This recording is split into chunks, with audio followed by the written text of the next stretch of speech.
Thank you, Sally. I'm Steve Hearn, and in this presentation I'll be giving you an introduction to AI, some of the terms that are commonly used, and how the technology can benefit from being deployed on a camera.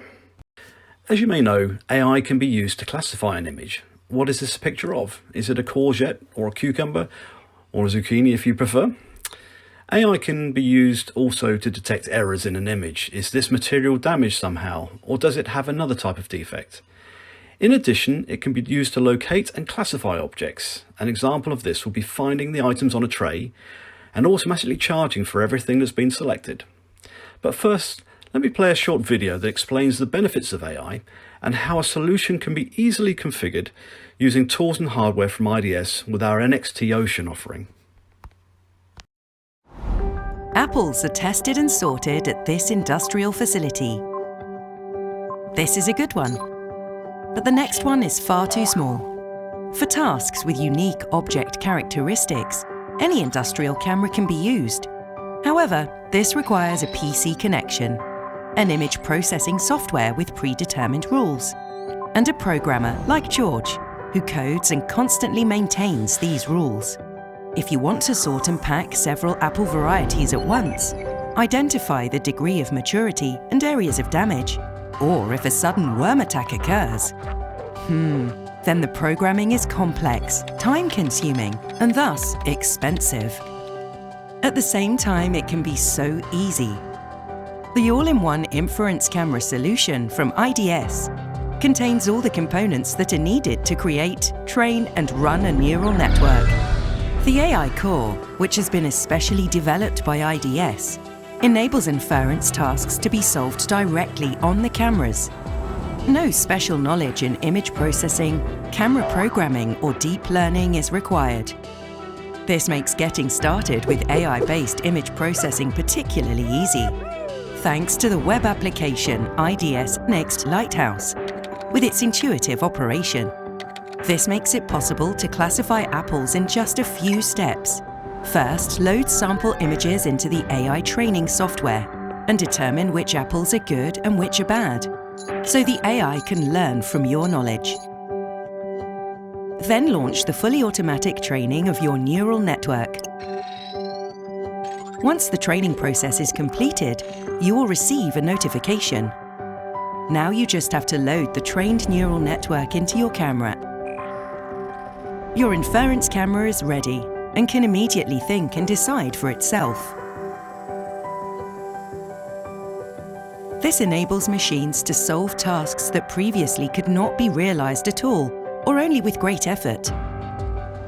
For example, object analysis and classifications in quality assurance, or product recognition, such as for completeness controls.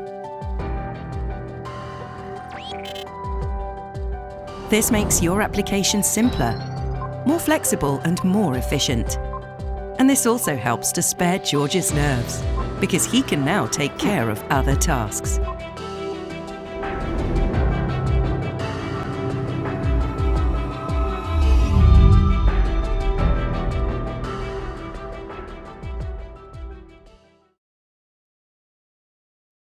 Okay, so we know that AI can make our lives much simpler, and George can get very overexcited about this.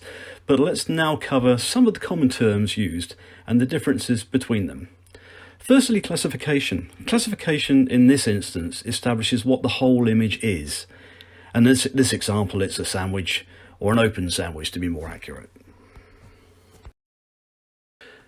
Then we move to object detection.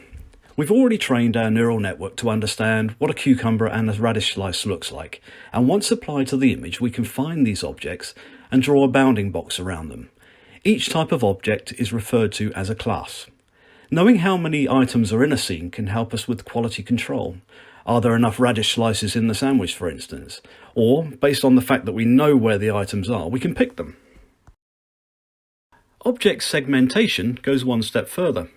Where object detection finds each class we're searching for, draws a bounding box around it and reports a rough location, object segmentation works at a pixel by pixel level, providing much more data to the rest of the system. So to summarise, classification determines what the entire image is of.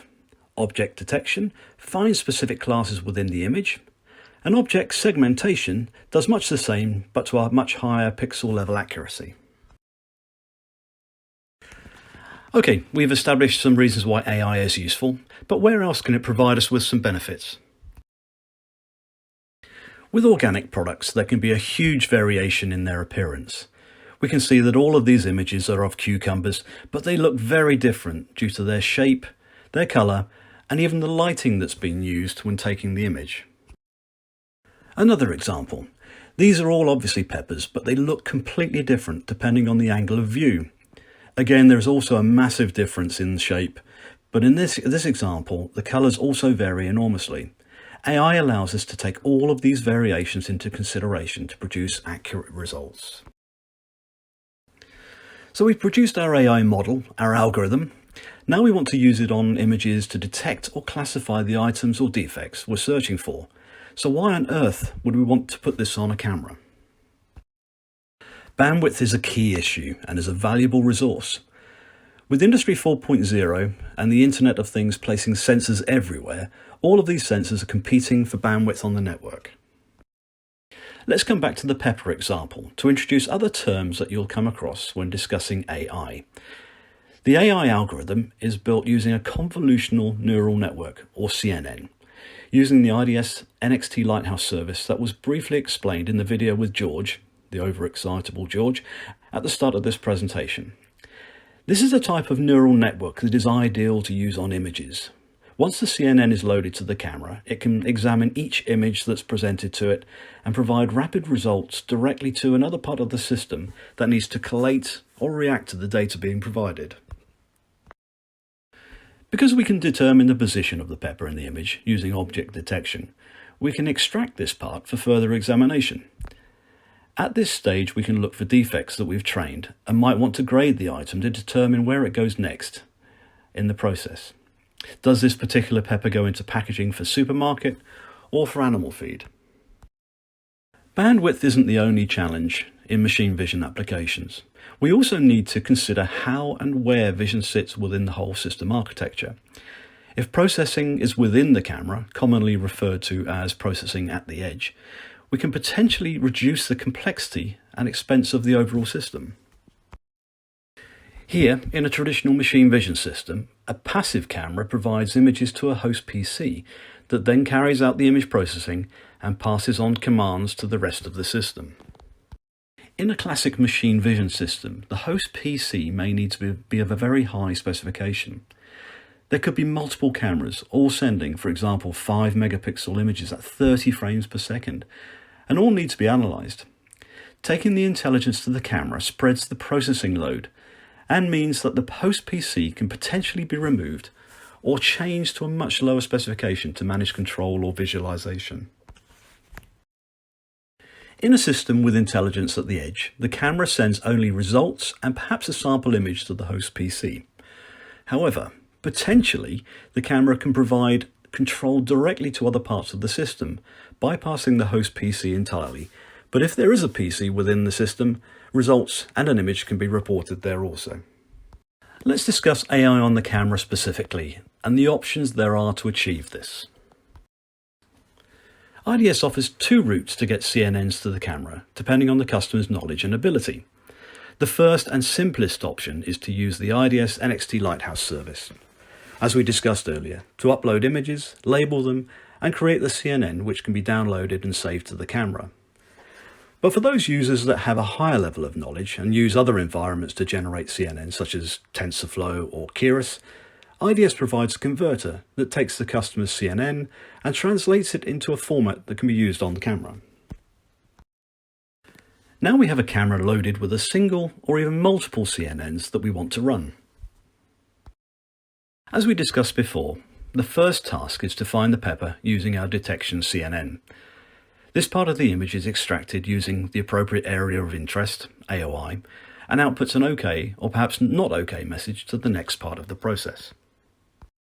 The second CNN in the sequence, that can be brought online almost instantly, analyses the AOI delivered by the first and reports whether to reject or grade this particular pepper through the Ethernet port or general purpose I/O.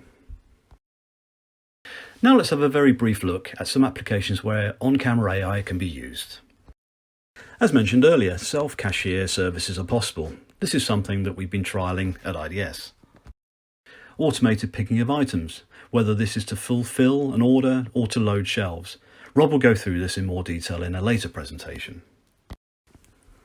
Perhaps we could also check that there are enough chocolate chips in a cookie or pepperoni slices on a pizza. We can also check their distribution over the entire surface. In this presentation, we've established how AI can benefit the inspection of organic and variable items, and how having this capability on camera can simplify and even reduce the cost of an inspection system. I'll now hand over to my colleague Rob, who will provide more information.